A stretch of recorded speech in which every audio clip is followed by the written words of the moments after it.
Students welcome all in chemistry शिक्षा class में doctor Silvi sir. आज का हमारा जो वीडियो है वो बायोमोलिक्यूल्स के टर्म 1 प्लस जेई नीट के एमसीक्यू क्वेश्चन प्रैक्टिस। आइए स्टूडेंट शुरू करते हैं। Question number 1, the D glucose, ध्यान से देखिए, D glucose in presence of Br2H2 यानी कि एक्वस वाटर के अंदर है और उससे प्रोडक्ट ए जो होगा वो उसका ऑप्शन आंसर क्या होगा? तो option A aldonic acid, option B aldaric acid, option C alditol, option D tartaric acid. ये शुड आप अपना आंसर पहले आंसर की में लिख दीजिए, जल्दी से गैस करिए क्या पॉसिबल आंसर हो सकता है, फिर देखिए उसका अपन एक्सप्लेनेशन देते हैं। डी ग्लूकोज, स्टूडेंट ग्लूकोज का आपको याद होगा, ग्लूकोज होती है CHO और 2 डिग्री एल्कोहल और last will be primary alcohol. जब इसका पार्शियल, क्योंकि जो ब्रोमीन H2 होता है पार्शियल ऑक्सीडाइजिंग एजेंट होता है, तो ये आपका जो CHO ग्रुप होता है दैट विल बी कन्वर्ट, बाकी रिमेन सेम रहेगा ये CO। इसीलिए इसको दो नाम, या तो आप इसको बोलेंगे ग्लूकोनिक एसिड और या फिर इसका नाम होगा एल्डो, एल्डिहाइड ग्रुप्स प्रेजेंट है तो इसीलिए एल्डिहाइड कन्वर्ट हुआ, तो एल्डिहाइड जब भी कंटिन्यू को एल्डोज बोलते हैं, यहाँ पे एल्डोनिक एसिड ऑप्शन राइट हो जाएगा। तो इसीलिए option A is correct, aldonic acid भी बोलेंगे या इसका दूसरा नाम है gluconic acid. Question number 2, relation between D glucose and D fructose, यानी कि दोनों ही जो है वो इनका मॉलिक्यूलर फॉर्मूला होता है C6H12O6। इन दोनों का आपस में क्या रिलेशन है? तो ग्लूकोज के पास एल्डिहाइड फंक्शनल ग्रुप होता है, फ्रक्टोज के पास कीटोन होता है, इसीलिए एक दूसरे के फंक्शनल आइसोमर्स कहलाते हैं। ऑप्शन देखिए जरा, option A C2 epimers, C3 epimers, C option functional isomers और D option positional isomer. So the correct answer is C, functional isomers. दोनों ही आपस में फंक्शनल आइसोमर्स होते हैं। Next question student, alpha D glucose and beta D glucose are, इनका आपस में क्या रिलेशन है? अल्फा बीटा, ध्यान रखिएगा अल्फा बीटा थ्योरेटिकल होते हैं, स्पेक्ट्स होते हैं, they are not optical mirrors. Option A epimers, option B anomers, option C enantiomers and option D जो है वो एसिटल फॉर्म होगी। यस स्टूडेंट, गैस करिए। आपको याद होगा ये साइक्लिक स्ट्रक्चर्स के अंदर होते हैं और साइक्लिक स्ट्रक्चर का जब अपन ग्लूकोज देखेंगे तो उसमें OH अगर आपकी कौन सी साइड में, राइट साइड में हो तो अल्फा जो आपका, और अगर ये आपका लेफ्ट साइड में आता है तो इसको अपन बोलेंगे बीटा। और ये जो 1 नंबर कार्बन होता है इसको बोलते हैं एनोमेरिक कार्बन, क्योंकि ये सिमेट्रिक से एसिमेट्रिक कायरल में क्रिएट होता है तो इसको एनोमेरिक कार्बन बोलते हैं। और इससे जो दो अलग अलग कंपाउंड्स बनेंगे उनको अपन बोलते हैं anomers. Okay, so option B is correct, these are anomers. Alpha beta जब भी होगा थ्योरेटिकल वैल्यूज में ये एनोमर्स कहलाएंगे, क्योंकि एनोमेरिक कार्बन का अलाइनमेंट चेंज हो रहा है, ओरिएंटेशन चेंज हो रहा है। Question, next question, the main structural features of protein is, इनमें से कौन सा स्पेसिफिक फीचर्स जो प्रोटीन को आइडेंटिफाई करता है? Option A ester linkage, option B ether linkage, option C peptide linkage and option D glycosidic linkage. Student glycosidic linkage आप देखेंगे कार्बोहाइड्रेट्स में होते हैं, ठीक है। ईस्टर लिंकेज आपका न्यूक्लिक एसिड में मिल जाएगा, ether linkage is further for different in cyclic form. So protein में हमेशा जो होता है वो आपका पेप्टाइड लिंकेज, जिसको अपन पेप्टाइड बॉन्ड्स भी कहते हैं या पेप्टाइड लिंकेज। तो option C is correct for protein. Question number 5, glycosidic linkage is present in, glycosidic linkage student carbohydrate option, carbohydrate option नहीं है तो उसके अंदर कोई भी एग्जांपल आपका जो है डाइसैकेराइड्स, पॉलीसैकेराइड्स का कोई एग्जांपल्स हो सकता है उसमें, मोनोसैकेराइड, डाइसैकेराइड, पॉलीसैकेराइड में सारे लिंकेज होते हैं, ग्लाइकोसाइडिक्स होते हैं। Option A sucrose, option B maltose, option C lactose and option D all of these. Of course sucrose आपकी डाइसैकेराइड्स है, माल्टोज लैक्टोज आपकी रिड्यूसिंग डाइसैकेराइड्स है, तो ऑल आर डाइसैकेराइड्स। एंड इनकी जो मोनोसैकेराइड आपस में जो अटैच्ड होती है उसमें जो लिंकेज होता है उसको अपन बोलेंगे glycosidic linkage. So all of the above option right हो जाएगा, all of these is correct.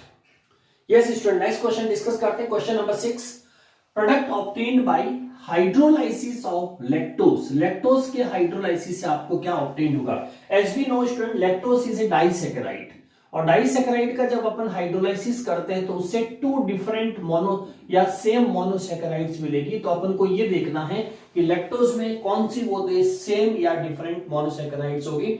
Option A glucose and fructose, option B mannose and fructose, option C glucose and mannose and option D galactose and glucose. तो as we know student, lactose के अंदर जो आपका होता है वो beta D glucose and beta D galactose होता है, तो यहाँ पे नॉर्मली गैलेक्टोज और ग्लूकोज लिखा हुआ है। So option D is correct. Question number 7, maximum number of monosaccharides unit present in oligosaccharide. Oligosaccharides जो है वो कार्बोहाइड्रेट का क्लासिफिकेशन का पार्ट है, जैसे मोनोसेकेराइड, ओलिगोसेकेराइड और पॉलीसेकेराइड। तो ओलिगोसेकेराइड में मिनिमम कितनी यूनिट्स आपस में जुड़ सकती है, मैक्सिमम कितनी जुड़ सकती है, 2 से लगा करके लास्ट क्या लिमिट रहेगी।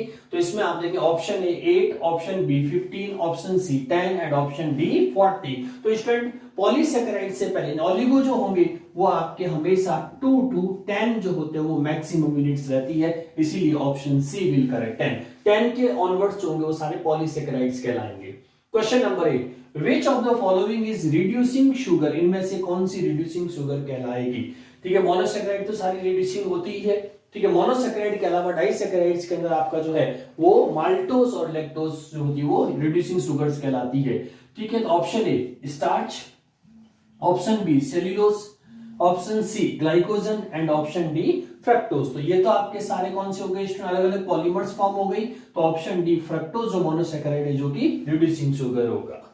यस स्टूडेंट, नेक्स्ट क्वेश्चन है, how many chiral carbon present in cyclic structure of glucose. Glucose के साइक्लिक स्ट्रक्चर्स में जो है वो कितने आपके कार्बन, कायरल कार्बन होंगे। स्टूडेंट आपको याद होगा ओपन चेन जो होती है उसमें पहला और लास्ट को छोड़ दें तो 4 जो कार्बन्स होते हैं वो कायरल होते हैं, और इसी का जब आप साइक्लिक हॉवर्थ स्ट्रक्चर्स बनाएंगे तो उसके अंदर आपका एक एनोमेरिक कार्बन भी इंक्रीज हो जाएगा, इसीलिए इसमें हमेशा कायरल कार्बन का आंसर कितना हो जाएगा आपका 5। So option A 2, option B 4, option C 5, option 3 D जो है वो 3 हो जाएगा। तो इसमें साइक्लिक में हमेशा 5 रहेगा, ओपन चेन में 4 होती है।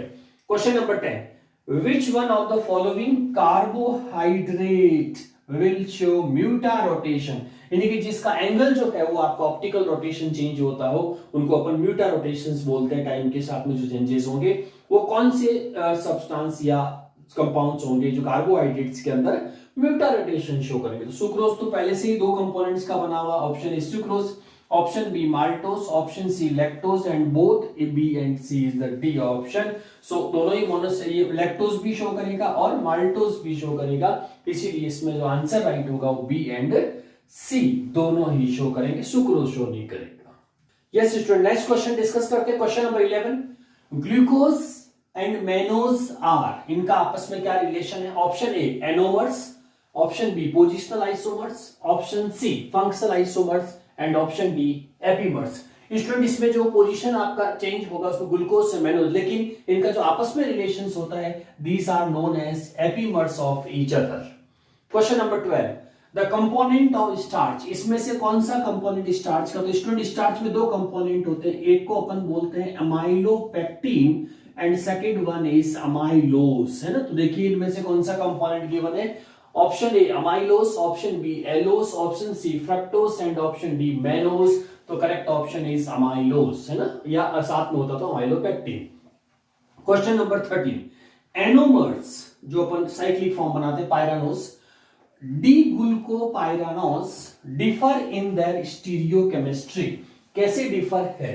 तो स्टूडेंट आपको ध्यान होगा हॉवर्थ स्ट्रक्चर अगर अपन देखेंगे पायरानोज स्ट्रक्चर कहलाता है ये फॉर्म में, ये पायरानोज बेसिक होगी जिसमें जो 1 नंबर कार्बन होता है C1 that is known as anomeric carbon, और इसमें अगर OH डाउन में होता तो ये अल्फा कहलाएगा, और अगर ये रिवर्स होता तो वो बीटा डी ग्लूकोज हो जाएंगे, ये 2 फॉर्म में आएंगे।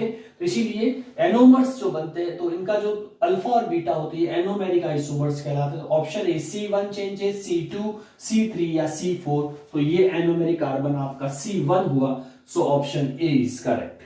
Next question, heterocyclic amino acid among the following, आपको इसमें स्ट्रक्चर्स ध्यान रखना है स्टूडेंट हल्का सा, जैसे A lysine, B tyrosine, B C proline, ठीक है, और डी आपका हो गया सीरीन। तो स्टूडेंट आप इसमें प्रोलिन का स्ट्रक्चर जब आप देखेंगे तो उसमें आपको पेंटागनल रिंग मिलेगी और उसमें नाइट्रोजन स्टाब्लिश्ड होता है, तो ये हेट्रोसाइक्लिक फॉर्म में आती है। So option C is correct, that is proline. बाकी इसमें सब्सिक्वेंट वगैरह रहेंगे।